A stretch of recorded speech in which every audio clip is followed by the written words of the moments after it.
We're going to talk about memory today, and memory is divided into two different kinds of memory. We have working memory and we have long-term memory.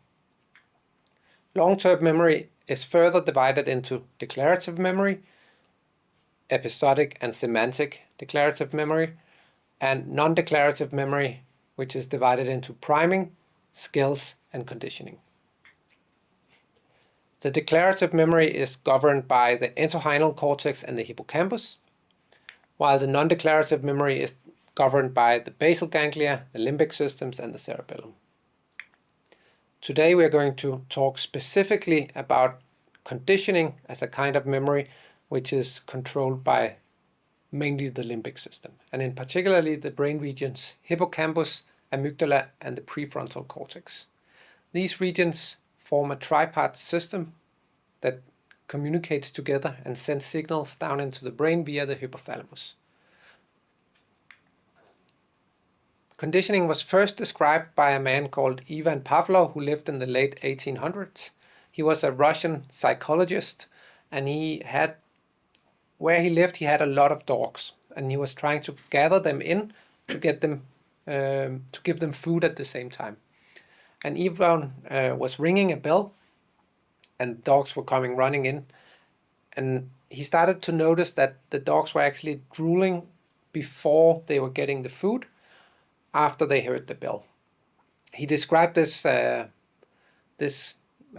that he was witnessing as conditioning.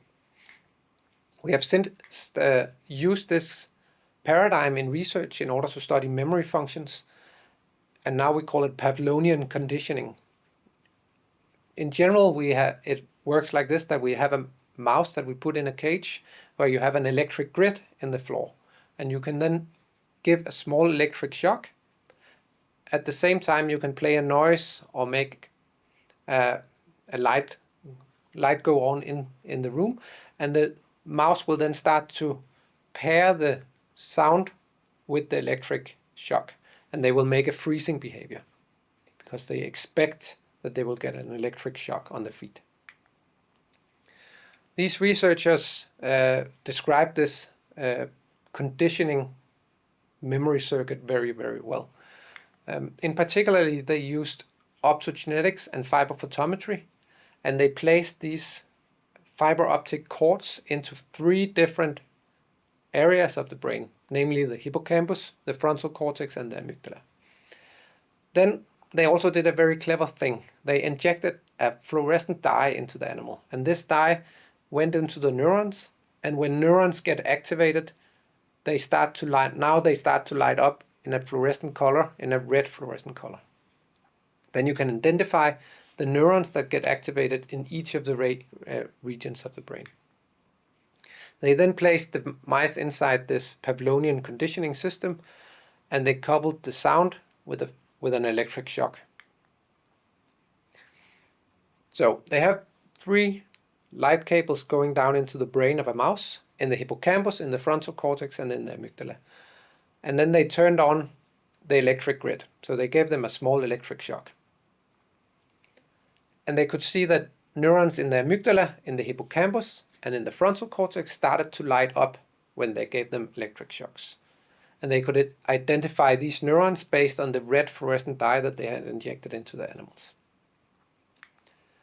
The animals that got the electric shock froze, so they made this freezing behavior, while when you only played the noise for them, they didn't do this. They just behaved normally.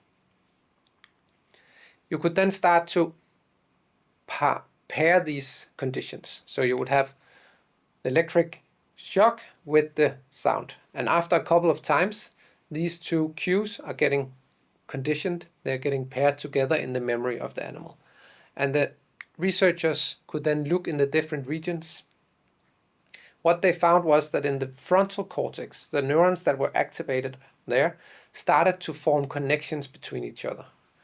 So the memory of the pairing of the electric shock with the sound were actually forming and being saved in the frontal cortex. And then after this pairing, when you played the noise for the animals, they would freeze exactly the same amount as if you had given them the electric shock. one thing that was very clever about this dye is that you could then go in and shine a laser onto the neurons that got activated.